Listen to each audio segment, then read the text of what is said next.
Okay, well, first I want to start off by apologizing to Tenacious V. Tequila makes me do crazy things, and I hope I didn't leave too much behind in your yellow truck.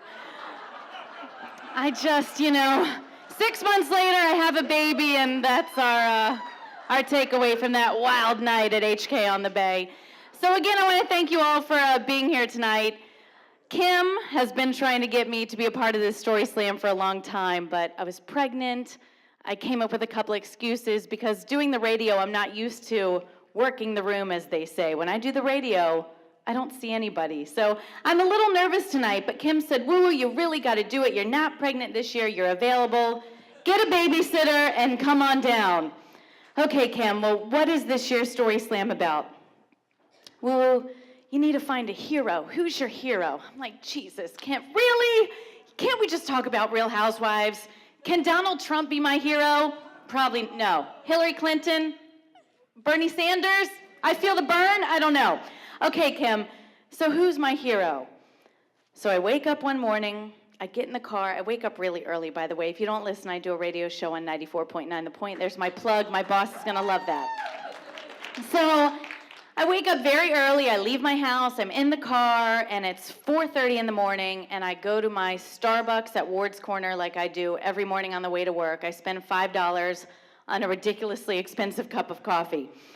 I order the same thing. Cassie is my barista. She knows me, and I think, well, maybe she's my hero. Without her, I can't open my eyes, I can't get in the car, I can't function. Can Cassie be my hero? And I'm like, well, woo, that's a little cheesy. A barista as a hero? No cape, no tights, no superhero powers. Barista, not gonna be my hero. So I get in the car, I make the turn down T-hole. Where's my T-hole? Yes, T-hole. Mm-hmm. So I'm getting on the interstate, and I'm thinking, who can be my hero? I start thinking about my wonderful father. He raised 4 children. He put himself through Penn State University. He put himself through law school. But I'm like, if I choose my dad, then my mom's gonna get real jealous. Can't do that. Well, maybe my brother Matthew. He's a Navy SEAL. He's been to Afghanistan. He's probably killed a lot of bad people. If I choose Matthew, then he's got a twin brother, Michael. Michael's gonna be jealous. Jesus, who is my hero? So I keep driving down the interstate. I think about my wonderful husband, McCoy. I love him dearly. McCoy calls himself the mommy daddy because Monday through Friday, I'm at work when our children wake up. So Monday through Friday, my wonderful husband, McCoy, gets our children dressed and ready for school. We have a 4-year-old and a 7-month-old baby.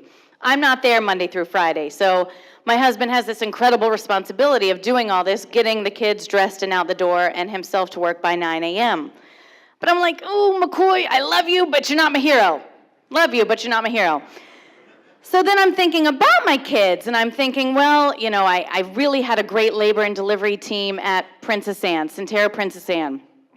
And I had this amazing nurse anesthetist, Mark, who was in charge of giving me my epidural. Ladies, for those of you who have given birth, it's a son of a you-know-what. Where's that kazoo? It's a son of a boom. So I'm like, well, maybe the staff at Sentara Princess Anne and Mark, my nurse anesthetist, can be my hero because he's going to put a needle this big in my back, and he calmed my nerves. He was incredible. I felt sick to my stomach. He held my hand. He talked me through it. You're going to be okay. You can do this. But I was like, you know what? He can't be my hero. So I go to work, I do my radio show, I say silly things on the radio, I talk about the Real Housewives of California and those damn Kardashians. And then I get back in the car, it's 12 o'clock now, and I'm going to pick up my daughter Maggie from preschool, and then I'm gonna go pick up my son Miles from my mother-in-law's house, and I'm still like, who the hell is gonna be my hero? I've got all this pressure on me. Here I am at this 4Kids event. What am I gonna do? Kim's calling my cell phone. She wants to come to my house to meet with me to go over my list of things. Who's gonna be your hero? So I get the kids in the car, I come home, I walk in the back door, and I smell the most foul smell I have ever smelled in my entire life. It smelled like a dead raccoon ate a possum, and they both had a party in a trash can. and it's all over my house. And I'm like, Jesus, I have a newborn baby. I have a 4-year-old. This is some toxic smell inside of my house. What is going on? McCoy's at work. I call him frantically. I'm like, the house smells like death. Please do something. He finds a guy, a plumber, comes to our house. Long story short, R.L. Sykes, Mr. Sykes. Yes, we love him.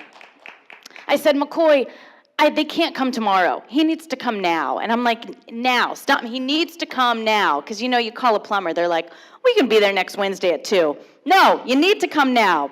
So Richard Sykes shows up at our house, and he realizes that we've got a plumbing sewage situation, and it's backed up. It's pouring down rain outside. It's freezing cold. He's like, woo-woo, I'll take care of it. So now I'm thinking, okay, this is great. I'm going to tell Kim and everybody at 4Kids that a plumber is my hero. Great story, right?